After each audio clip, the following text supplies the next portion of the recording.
This is 3 of Strong Spirits Brightwater Rum. So this is 3 of Strong Spirits Brightwater Rum.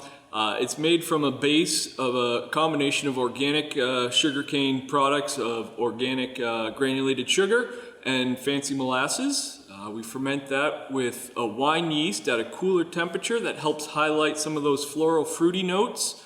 Then it is pot distilled twice to help retain a lot of that character that's created in the fermentation cycle.